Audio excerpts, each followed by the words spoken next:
Welcome to the ADHD Untangled podcast. I'm Rosie, your ADHD coach, trainer, and fellow untangler. This podcast is where we stop fighting with our ADHD brains and start understanding them. Each week, we dive into real conversations with experts and incredible minds to turn your struggles into strengths, so you can find clarity in the chaos and start living in a way that feels more authentic to you. So if you're ready to start seeing your ADHD differently, then you're in the right place. Let's get untangled. Hi, gang. Hello. Hi. Welcome to ADHD Untangled live. I've got four female. Am I just doing this? I can't keep doing this. Right, so we've got four female ADHD founders.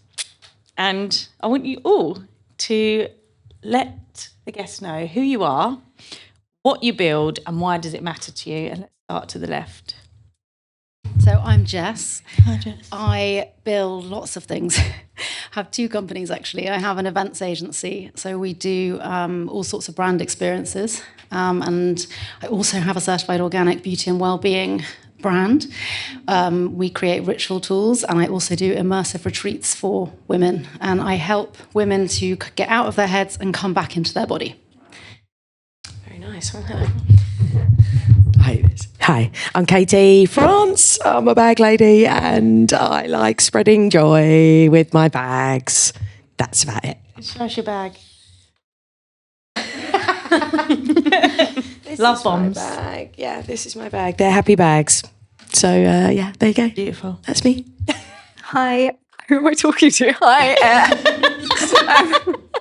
talk to you. Hi, I'm Kat. I'm the founder of Yogi Bare. I make yoga mats and yoga equipment. Yes, it matters because so many brands in sort of the wellbeing space are, I guess, faceless and a bit corporate, and I really, really care. Think that is why it matters, not just because they're ethically sourced. And I do believe that you can't sit on plastic, a massive sheet of plastic, and be like, "Oh, I love yoga, I love the planet." But I just think, I think it matters to start bringing faces back to brands. Best yoga mats. The only mat we'll ever use. Yes, there we go. My name's Natt and I run Waking Dreams, which is where we are sat right now, or at least one room within Waking Dreams.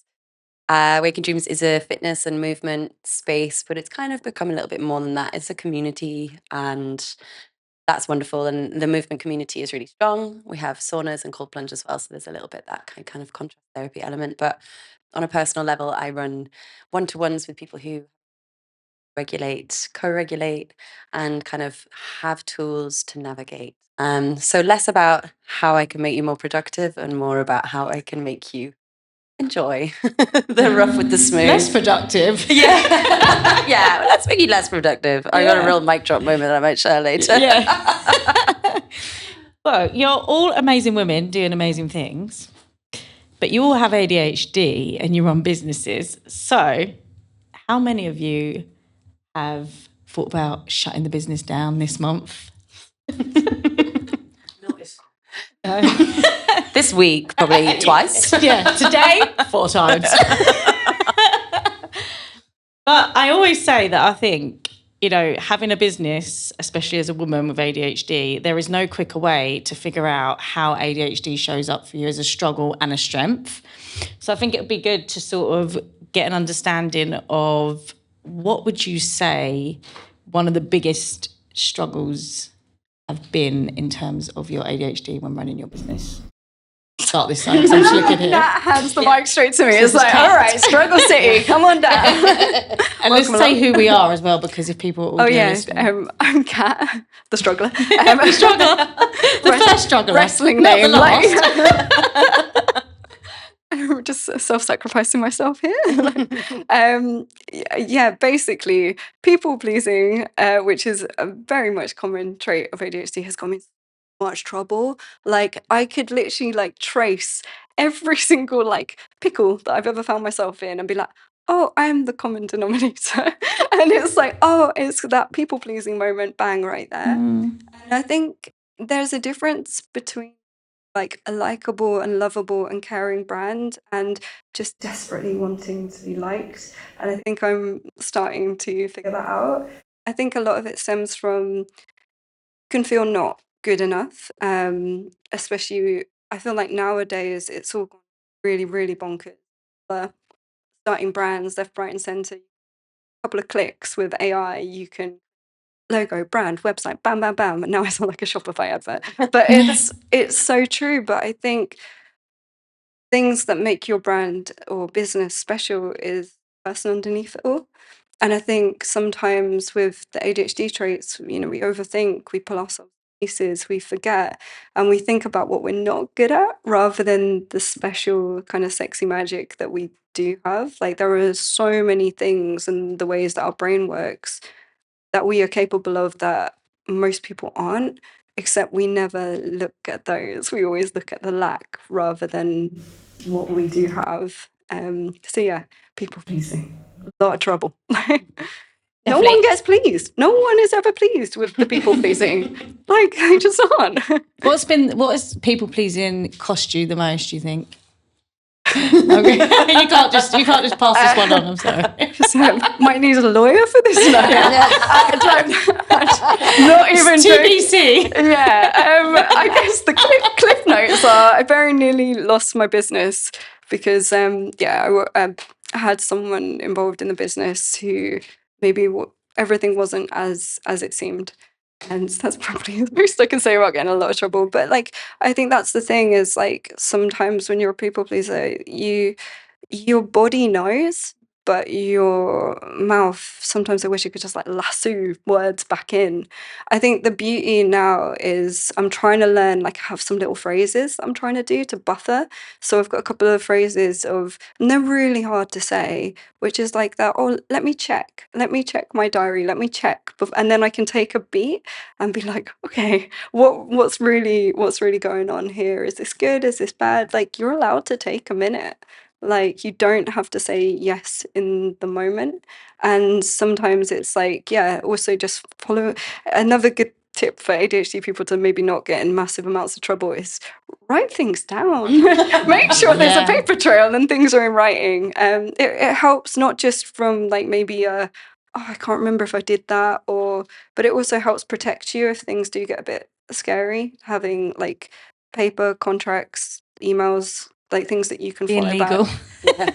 It's so boring, though, yeah. I've got a little ChatGPT agent I built called Elwoods. So sometimes I like can ask Elwoods if it makes it a little bit easier. I can give you all the prompt. But when you said about taking a beat, like just being saying, oh, can I check that? Like, I even got really uncomfortable because it's so hard when you've got so used to just going, you're okay, and to say, oh, can I check that? And I think that's because we just don't give ourselves the permission to think we can. We should be happy for everything that comes our way and like. Well, it's also like sometimes when a conversation can get a wee bit uncomfortable, like when maybe someone's putting a wee bit of pressure on you to do something. There's this little thing that this is so embarrassing. I can't believe I say this. It's literally what they do in the movies where like you kind of like you put your arm over the speakery bit and you start doing that and making it crackle and then you hang up. Oh my god!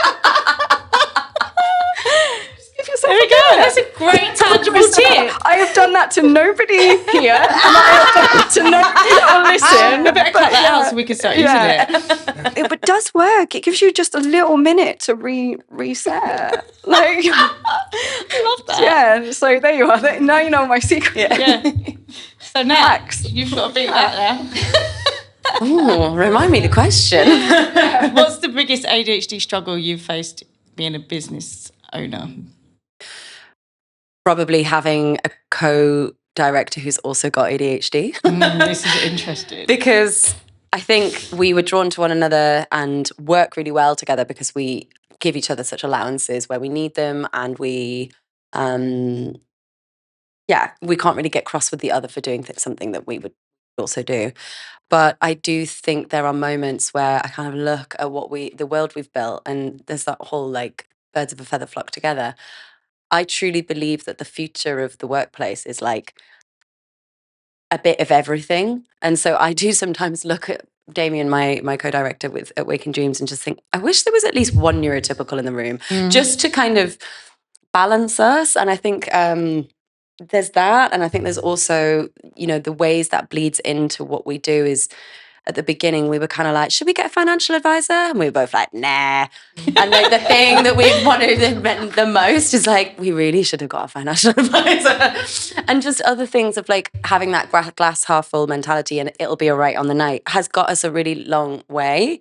And I think that it kind of attracts a certain type of person who just like loves to be along for the ride. And our customers are wonderful and understanding. And, you know, we build things with a shoestring, but there are moments when everything's breaking all at once and there's unopened post that I've been avoiding and uneven emails that Damien's been avoiding that I'm like, I wish there was just someone to balance it a bit. And so I think that's it. But also knowing that actually that could really cause day-to-day quite a lot of friction of like how when you're showing up in the ways that you show up and how they would necessarily show up. So yeah, it's that. It's kind of finding balance within your team has been a big challenge. It's always okay, and that's the thing. Yeah. That's actually it always works but out. that's like, that unfortunately slightly enables us both. We're always like, well, we always make it work until you find yourself in prison one day, you know. Well, you know, the thing is, it's the sort of thing we might accidentally commit fraud. It would be an accident, but I think we might like accidentally do it. You know. Yeah, but I think hiring has got to be one of the biggest. I mean, for me personally as well, I think one of the biggest struggles as an ADHD, and I think it's very common for us to go for other sparkly people. Yeah, right? I think that's really spot on. Yeah, and I'm like, I've come to the conclusion that there are no neurotypical admin support that want to work for ADHDers. They're like, no. It's only the ADHD PAs that want to work for other ADHDers, and it's like still chaos, you know. Has anyone else had any experiences around hiring? I've had to manage staff before, quite a lot of staff, but I've realised that it's not my favourite thing. I tend to be a bit too critical and go in with the edit, you know, straight away before I'm not a people pleaser, by the way. Doesn't have RSD, isn't a people pleaser. I want your ADHD. The thing, no, I know exactly. So no, the thing that I have struggled most with is the combination of taking way too much on, like doing it all, and perfectionism. So wanting everything to be perfect before putting it out into the world and just being totally overwhelmed with everything I've got going on, all the plates I've got spinning, working across now 2 businesses, massive creative vision, you know, really excited about all my projects, but just keeping them all up in the air, basically. So writing lists is something that I didn't realise until quite recently, that not everyone does. Like, I am obsessive about writing lists, and every morning I literally break my whole day down into minute by minute schedule and just sort of try not to over-egg how much I want to get done that day and be a bit more realistic, that I can probably only get 2 or 3 things done well. But that's how I kind of have to run my life, and I just did not realise that everyone didn't work like that. I think that's such an ADHD thing, isn't it? I think that's the thing, that knowing, there's a few things you said there, but that last bit about knowing how long something takes, and it comes to that time blindness. I actually had an ADHD coach who had ADHD, and he timed every single thing in his life, like everything, how long it took him to go to his local gym, like how long it took him to make a cup of tea, and like he had it all, you know, there. So that's how he managed his time blindness.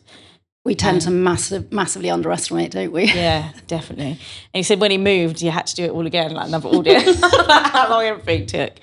But the perfectionism, as someone who, you know, you said you're managing people and you've got that perfectionism, I think that's also quite a big, important topic, because if you're working with people with ADHD or not, I think that can come across sometimes as, I don't know, micromanaging, you might want to call it, or absolutely. The communication sometimes when you're overwhelmed and got anxiety can come across quite short and sharp. Have you found that as well? So I don't actually manage a team day to day anymore. I made the decision that I didn't want to expand my events agency into a huge agency. And I wanted to run a tighter ship, really. And now I work with people who are niche sort of specialists and consultants and sort of at the same level as me, really. I just outsource, delegate, try not to do it all, and just try and work with other experienced people to do the stuff that I don't really love and I'm not great at. I think that's so important. I actually know a lot of ADHDers that aren't growing their businesses for that reason, though, because they don't like managing. I'd be the same, I think. So what is your biggest struggle then? If you haven't got RSD, you write lists. It's perfectionism. Yeah, which has just been terrible, because I've put so much work into stuff and then it hasn't seen the light of day. No one's seen it and I haven't been able to send it out, or nothing's ever good enough. So in the last couple of years, this is something that I've really been working on. And it's just that just bloody post-it mentality thing where I've had a big issue with, social media, just putting stuff out there.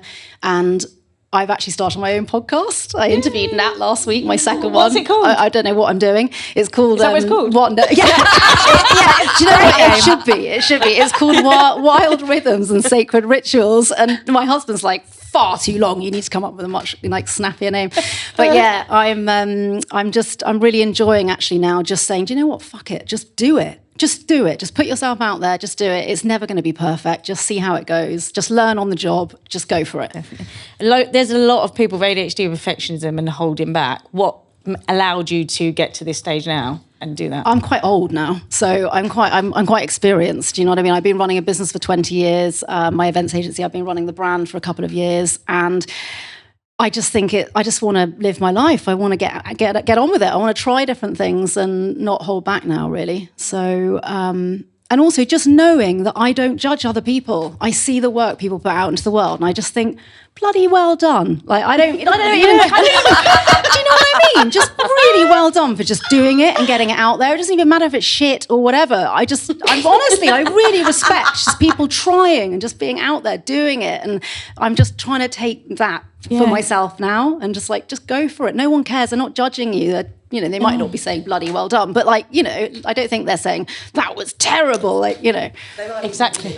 They might a lot be. Of people think things and don't say it out loud. But even if it was terrible or bloody well done. Yeah, but even if they do, they're going to forget about it anyway, yeah. because everyone only cares about their own stuff really anyway. Yeah. And I think that's great to be able to get to that place and go, well, I don't do that, so actually why would anyone else care as much as, I think they do. It is sad though when you hear, it takes us to get, usually as we get older, we get more confident about putting ourselves out there. Is there anything you think you might have needed to hear when you're a teenager that might have helped you get there a bit sooner? Just that self-belief, really, just to follow your heart. And also, I suspect my parents were probably, or especially my father, was probably shutting me down quite a lot because I was too much and too loud. And I don't think badly of him for that, because I probably was too much and too loud. In fact, I know I definitely was, because now I'm dealing with my daughter, who's exactly like me in every way. And I'm actually, I'm shutting her down sometimes, and I'm telling her, so now I'm so conscious of that. I'm like, just don't do it. Just let her use her voice and be her and be loud. She needs to be loud. And yeah, so I think I guess it's just that, really. Allowing you to be you. Yeah. Katie, Hi.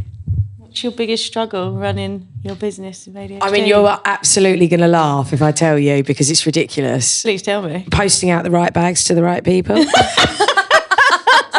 Fulfillment centre.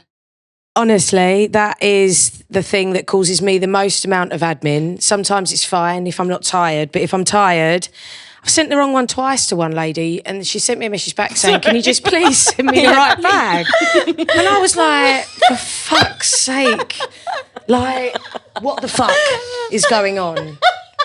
And I can't explain it, because I think that I've put the right bag with the right fucking address label. Otherwise, I wouldn't have posted it. Do you know what I mean? It's got my name all over everything. You want it to be the best, everything. And it ain't all the time. So, yeah, just getting the right things to the right people that have spent their well-earned money with you. That's the fucking hardest thing for me, mate. So what do you do in that situation? How do you manage it? I have to only do it on days when I feel that I can do it, and some days I don't know, obviously. But yeah, I have to really. I really have learned as I'm going on to get in the flow, and I'm lucky because I don't have to turn up to work every day, even to serve other people. I can be a bag lady Tuesday. I don't have to be first thing on Wednesday. Do you know what I mean? I don't have any hours, so I'm lucky that I can choose that. But some days I just don't work because I can't. Why have you not hired someone to do that role? Well, I have got somebody coming next week. Oh, yay! So no, there are lots of things. To be honest, the access to work really helped me, I basically got the access to work, and then I already had a very good, if you would like to know, PA who loves working with ADHDers. And she doesn't care how, I think so. I haven't even asked, but she's far too organised to not be, do you know what I mean? Anyway, she's great. And she can do the things that I would normally then get really tired over. I can delegate that to her, and I'm getting better at time with that. I've had it just over a year now. And then just not being as tired for the other. Burnt out, tired sounds pathetic. Do you know what I mean? Do you know what I mean? Sorry. I know, I'm really hard on myself. I love myself really, but do you know what I mean? Yes, I do know what you mean. Yeah, that. And the thought of actually handing over a role and telling someone how you've done something with ADHD, I think is the worst thing ever. And at all costs, I would avoid it. Yeah. No one's going to do it like you, though, are they? Do you know what I mean? I don't know how I've done something, because I've never read a manual, I've never read instructions. So how do you even explain what you do? Well, I'm not asking people to do my job. I'm just getting them to send out the bags. And anyone should be able to do that, just not me. I'm good at dancing about my room and picking fabrics. That's me. You know what you've made me think about when you said about flexibility? How many of you worked in like corporate jobs first, or have you always... Sorry to interrupt, but myself and everyone's favourite neuroscientist, Dr. McGow, are looking for some passionate, curious and driven people to join our ADHD-informed coaching training that starts in April. So if you're ready to create a career that gives you freedom and has a real positive impact on the lives of others, then head to untangledco.com to find out more. I mean, quite a few for almost exactly a year each time. There'd be like a moment where there would be like a tick in my head, like, tick, tick, I'm about to get fired or quit. Like, and it would usually be jobs where the first 3 months I'd be like, I love this new version of me. Yeah. I'm like office girl. I'm like rocker. I can totally do this rest of my life. I'd be like organising my pens and doing all this kind of thing. Like, and it would be exciting because it was like literally trying on a new personality for a bit. And then there'd just be a moment within about 6 months where I'd be like, it's happening again. And then by 9 months, I'm like, I actually think that's a lot of the reason why people burn out. Like, I've burnt out in jobs that literally like a monkey could do. They weren't difficult. It's showing up and trying to like plumb yourself for enthusiasm for something that has drained of any reward is enough to burn out. It doesn't actually have to be really long hours. It doesn't have to be really stressful work. It literally can just be the act of having to show up and pretend to be something you are not day after day can be enough to burn out. I truly think that, like, and it definitely happened to me twice for real. What, the third time, I think I just about avoided it. I like smelt the burning and was like, no, I have to go. Yeah, this is not going to be a fire. Yeah. Put out that fire. And like, yeah, literally. It's like leave before I knew they were going to... Oh, it's coming anyway. That's why I have to run. I have to run my own business.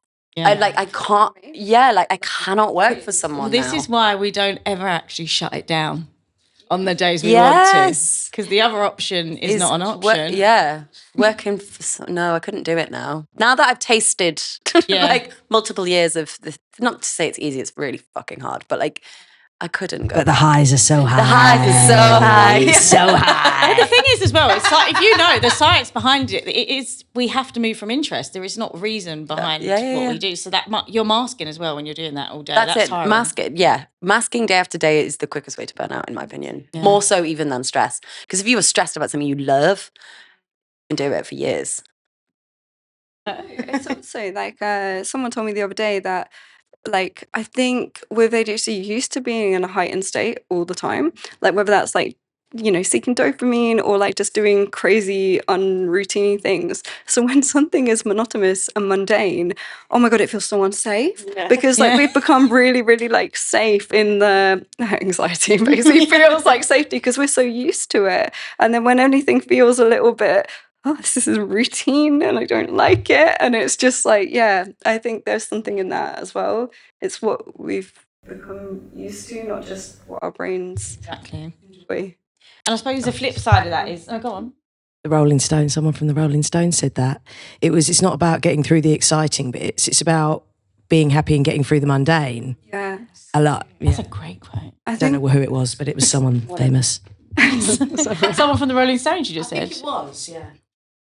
It's true though. I mean, I think also that can apply to anything. That's why like the monotonous task is so difficult, because that's when my biggest insecurities come up, is in the mundane. I'm like, why so hard? Like, and then that's when the little creepy self-doubts like kind of come in for me, because I'm like, but everyone else can do this bit and I can't do this bit. That's the craziest thing, isn't it? We can beat ourselves up for that because we're like, we think in that moment, everyone can do this and I can't. But we don't sit there and think in that moment, oh my God, but look at all the other stuff, the crazy stuff that I've done this week, or, bringing this business to life, that not everyone can do. Instead, we really focus on that. A friend though, the other day, like I kind of had a little bit of a moment like that, and they were like, but you're hardcore. You're made for like hardcore things. I was like, oh, and that's okay. fine. Looking at myself right now, like least hardcore person ever. Yeah. But yeah, I think it is because you're like ants, right? You've got different types of ants. We're just like the queen ant, like not the worker ants, or like the fire ants, or the red ants. Yeah. Fire ants. We're fire ants. Yeah. Yeah. Fire ants. Flying ants. Ones that didn't realise they could fly. Only come out one day a year. So when you're talking about hardcore, it makes me think about burnout. And I know a lot of people that come to coaching that run their own businesses, they're like, I'm burnt out, I need help. What do you guys do? Because you're working like wellness and stuff. How do you prevent yourself getting into burnout whilst running a business and chasing all those big projects and doing amazing stuff? Well, for me, ritual is really important. It's woven through brand Sacred and Wild, and it's just about creating those moments of intentional containers throughout the day. So I always bookend my day with ritual in the morning and the evening, and it just helps you to get the important stuff first thing in the morning. So getting light in your eyes, like having a protein rich breakfast, that's going to set you up for the rest of the day. And then also in the evenings, I always have a bath. Well, not every night, but most nights I try and have a bath with my candle and just wind down. And yeah, it's just down there. And it's just my signal to sort of switch off really and just wash the day away. And that's just so crucial, just to have that downtime and to regulate your body and your brain, and just to have those little anchors and anchor points really throughout the day. Also, I have a mist as well, which I love here, which you should all spray in a bit, but it's just something like this is so amazing because it is sensory. You've got the touch of the sort of mist on your face, and then also the scent. Scent is such a brilliant way to create a state change and just to create an immediate sort of energetic change. Yeah, so it doesn't take much really. It's just those small anchor points. I think everyone thinks of ritual, not everyone, but a lot of people think of ritual as something that might take an hour. It isn't. It's just it can be 1 minute long, 30 seconds even, and doing lots of them, often is much better than doing 1 hour a week. So I like to call it tiny rituals or even tiny experiments, which I learned recently, which I love, which is where you just introduce a new little ritual idea and just try it for 5 days and see if it makes a difference to you. That helps with the perfectionism, because people with ADHD want to go and set a ritual routine, and if it doesn't happen, they failed and then they give up the whole thing. But actually, experiment really allows you to fail and go, imperfect action. Yeah, because people think that it's like, you has to do it for 21 days to become a habit. Well, you don't. Just try it for a few days, see if it works for you, and if you actually see some results, you're probably gonna keep doing it, and then it's quite nice to stack those little rituals or habits. A ritual, I guess, is a habit with intention. That help you? Because I think, again, we struggle with transitioning, don't we? And I think that's why we can be known to work too long. Or that help you transition to your, going home being... Yeah, definitely. I mean, I don't know about you guys, but I used to not go to the loo or have a drink of water. Honestly, I promise until last year. Yeah, literally, it's only been recently that I've gone, stop what you're doing, you need a wee. you need a glass of water. That's more important than anything else. I used to go into total hyperfocus and work for hours on my laptop like this and not move, absolutely ridiculous. And now I have little breaks, I make sure that I do 45 to maybe 1.5 hour max of a work spurt, and then I'll get up and go and look out the window or actually go for a little quick walk or do something, get back in my body. Yeah. Better results, and that's the thing. I think reframing it as like the longer I work, the more I'm going to produce. It's actually the opposite, isn't it? Yeah, well, it's brilliant for the creative brain. Yeah, because obviously, if you just work for ages, then you're going to be down and then have nothing to give. Burnout. Do you experience it? What do you do about it? I tend to stay away from people. Everyone. I probably wasn't the best person to ask on it. No, I stay away from people. I look at my phone when it rings. I ignore it. I take time for myself. Do exactly what I want. Quite selfish, and I love it. I eat pano raisins. That's what I'd call self-love. I love walking up the road and getting a pano raisin. Just doing like walking up the road and going for a sauna. I'm not really like a walk on your own kind of person, or like I'm more of a bath on my own kind of person. I don't know why this is all coming out. Keep it coming. Please. So yeah, time on your own. But I think it's time on your own doing what you want, because I think the reason that you've been burnt out is because you've maybe been doing things that should maybe be natural to you, but maybe aren't necessarily. Yeah. And it's painful on your brain. So do you do that before you get burnt out and make sure you have that time, or does it happen when you're about to feel burnt out? I mean, in the beginning, when you first start getting burnt out, you haven't got what the hell's going on, you know what I mean? You're just fucked and you don't know what's going on. So someone tells you you're burnt out and then you're like, oh shit. And then you look on Instagram, find out what that is. And then you learn loads of stuff from Instagram, because that's the only place that an ADHD can learn really, and it really sink in 45-second spurts. And then, yeah, you try and do it before. And now I'm better at catching it for sure. But I think I am probably also better at just being in my flow so that doesn't happen as much. Yeah. So what would you say to an ADHDer right now who is not giving themselves permission to do the self-love? Take a day off, honey. Hey. Take a day off, man. Yeah. I love a day off. It's hard. But now I use my family in that. Do you know what I mean? You have to put your phone down, forget. You can't stop what's going on in your head, but you can stop actually doing it. So yeah, just taking a step back. Going on holiday if you can. Yeah, same. Take a day off, honey. And also it has a opposite effect, because I think that when I have taken the time off or time to give myself space to even think, I go back and I just do much better work. Yeah. Like we forget to take time. Do you know what I mean? Even just a cup of tea, like a glass of water. We just don't do the normal human functions. Me and you've often had that conversation as well, like when we've had like a day off or something's happened, and then all of a sudden you get loads of sales in, or like stuff starts coming in because you've just surrendered to stuff, and it's like I'm always shouting at people to take days off. Yeah, I've started to ring fence Mondays. So I, like, the team here at Waking Dreams know that they're just probably not going to get through to me today.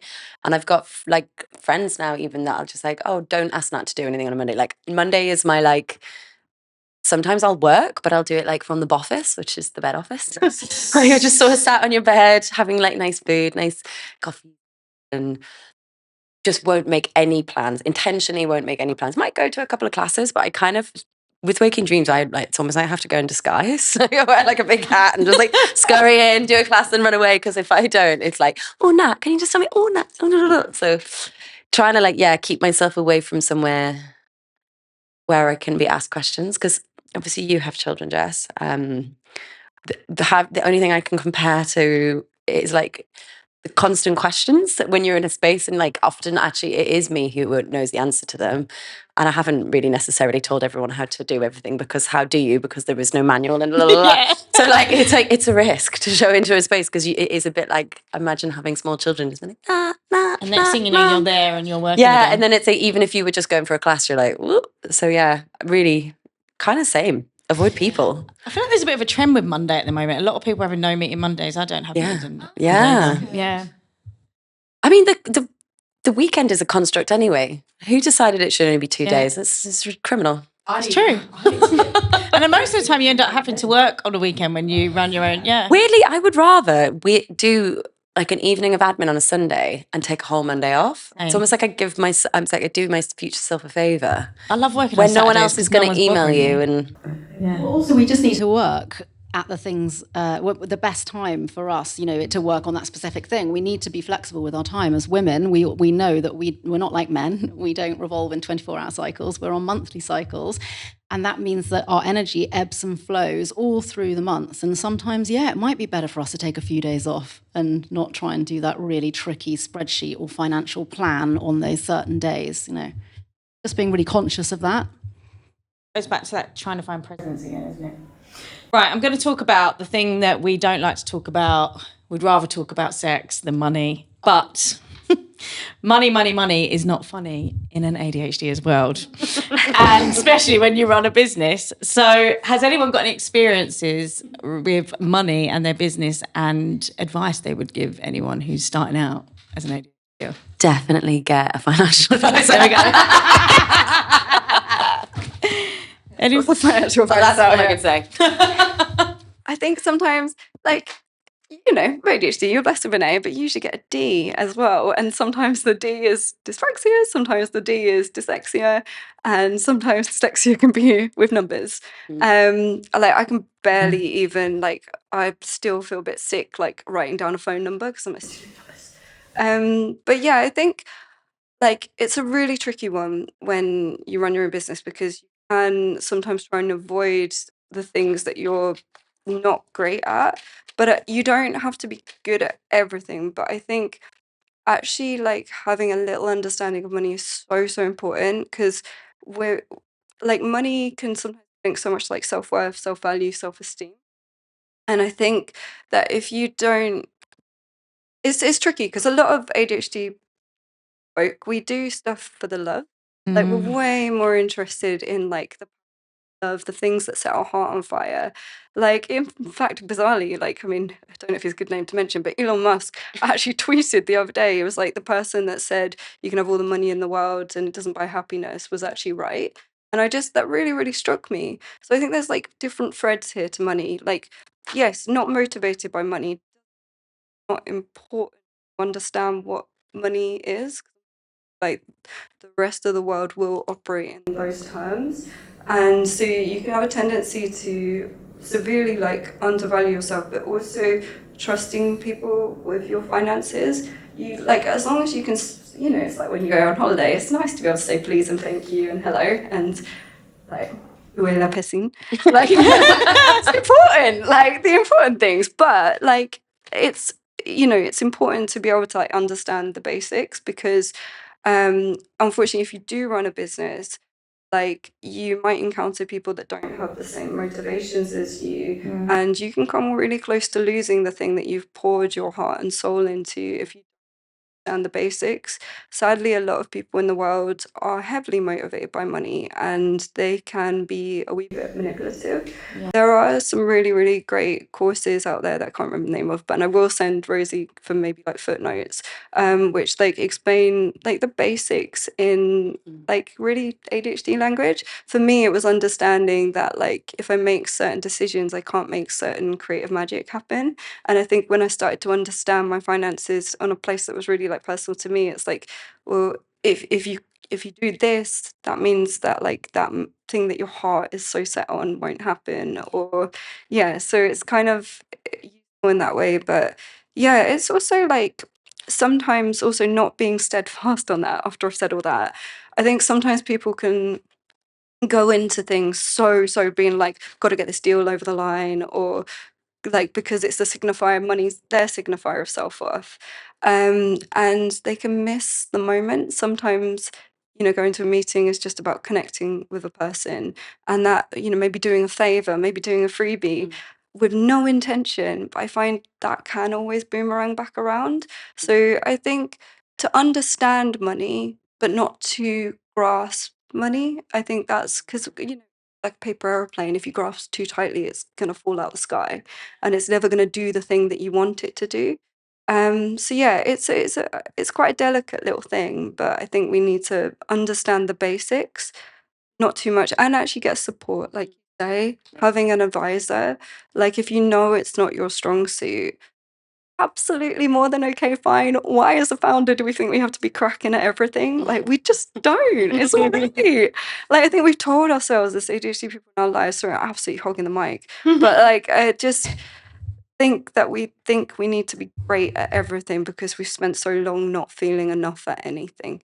And actually, that's not true at all. Like, learn the basics, have a good understanding, and then double down on the thing that sets your heart on fire and get people, if you can afford to, get people and get advice in. There's so much free stuff out there now you can get into support yourself. So yeah. So important, all of that, isn't it? It's like have the understanding and why. I think the understanding of why it's important to you, like you said, we need a why to bring something like that to our attention. Why is it important? Like the freedom, like you said, what you can do with it, but also we don't have to then change again who we are totally and make it unbearable. The thing I referenced earlier, the kind of mic drop moment that I always share at the end of the Move to Soothe workshops, is that your ADHD would not even be a talking point or relevant without capitalism. Like the only reason that the way that you do things is problematic, or the fact your productivity is different, looks different to someone else's, only exists because of capitalism. So the minute you take that away, of course, it would be fine for you to just bimble around and have 14 different habits and like do things at your own pace and like, lose interest in something halfway and move over, because it wouldn't matter. Like you wouldn't have that same like kind of idea of goal orientation and earning. And obviously that's not our reality. We do live in the construct of capitalism, and I don't see that changing, unfortunately, anytime soon. As much as I want to be like, let's stop paying our taxes and get really radical, it's just not. I can't do that as a responsible business owner. If I don't pay my taxes, I can't pay my staff and all that stuff. So, but it's just finance, I think, is something inherently a lot of us have quite a lot of resistance to, because it's like, oh, I have to stick to the same thing for years and years and years because that's what I decided to do to earn money. And it can be really like dimming in actuality. But on the other side, there's something really exciting about like hustle culture that I still like find it really exciting when like I've pulled something off and like, actually, oh wow, this thing that I launched is making a living for me. And like, so I see it from both sides. But yeah, that's my little mic drop moment. On that note, I do have to slide out. Yeah, I mean, I echo that. It's just understand the basics, but get support. Deal with your money. Can you, before you go, can you tell me your ADHD as a female founder in one word? Generator. Oh, I like it. Oh, wow. Hey, bye, Kat. Love you, bye. Bye, generator. Okay, so your ADHD word, one word as a female founder. Alive, I think. Yeah. Alive and well. I'm still here. Surviving. Here you go. Colourful. I think I said it before. I think you asked me once this before, and I think I said chaotic. So I'm going to stick with that one, I think. And if it wasn't that last time, that's how I feel today. Yeah, that's it. Okay, and to anybody who, is out there now, maybe not even taking the steps to build something, or they've built something and they're like, oh, I want to quit, I'm not good enough, and they've got ADHD, what would you want to say to them? Give it a little while longer. Yeah. Keep going. You can do it. You're great. Yes. I would say just tap into your vision, and your why and what you want to build, and then work it back into the first tiny steps you can take towards it if you haven't started yet. or just tap back into that vision of why you're doing and pivot or make some changes if you've fallen out of love with what you're doing. I think like if you are feeling a wee bit low self-esteem and it is something that already made this, because I think you just get a really good one for building. So if it's something that already exists, I know there's always going to be moments of self-doubt, and they're probably going to be amplified if you've got ADHD, but behind you there's probably someone looking over at you being like, whoa, look at what they did, like look at the chance they took. And it's funny, every ADHD person I meet is so fucking brilliant, and they don't see it. Like they just don't see their own magic. And I just wish, oh my God, I wish we did. Can you imagine? Can you imagine if we could like turn that little like light back on ourselves that we see in everyone else? Because I always find ADHD people also the most generous in bigging everyone up and loving so hard. My God, what if we did that like for ourselves, which is so like easy to say. But yeah, I mean, also like every single ADHD person I know is a creator in some way, but they're not valuing the things they create. And but I know they do. Like deep down, underneath all like the weird little layers of like, yeah, they do. And I wish we could just lean into that a wee bit more. Imagine what we could do. Oh my God! Imagine what we've done. I think Imagine what we've done. That's why it's so important to build a team of brilliant people around you, because if we don't have people doing the stuff that drains us, we can't be that creative 100%. energy that we all want to be, And so, And then you've got to find people that get you as well. Like you have to find people that like actually don't make you feel like you have to apologize for existing. Like they get those parts about you, because also the cool parts about them are just like, oh my God, I could never do that. Like you do what in Excel? Like I just like filling. Like I like choosing the color and filling. I don't know how to do anything else. That's really good at Excel. So yeah, but some people are like shit hot at Excel. I'm good at Excel because I do like quite complicated budgets all the time. God, I love I'm you. not good at financial planning and like long-term sort of projections. So my poor husband is now like my very unwilling FD. So but he saved my life in many ways. He's brilliant at lots of things that I'm not. So yeah, I'm like, please help me more. He gets you as well. Like he gets who you are as a person. I think that's sometimes in business people don't see people as people, they see people as roles. And I think like, well, actually no, you got to understand the person to see if maybe they're like what they're good at and what role they should be in and how to get the best out of people. So to their strengths. I think that's probably the advice to end on, or like, message, isn't it? Collaborate. And even if your business is just you, collaborate with other, like we've done today, other founders, other ADHDers, because when you can't see the strengths in you or the good things in you, you need someone else to shine a light on that, on those things, and vice versa. And you can do that for each other, can't you? It also makes life so much more fun. Yeah, like, it's so lonely when you're doing it on your own, and it's so boring. I get my energy from other people, so I can work in a little silo on my laptop for days and then start to feel awful, Then suddenly I go for a day of meetings and I'm like, I'm on fire, baby! I'm going to take over the world! Unless you're on your no people day, like Katie. Well, yeah.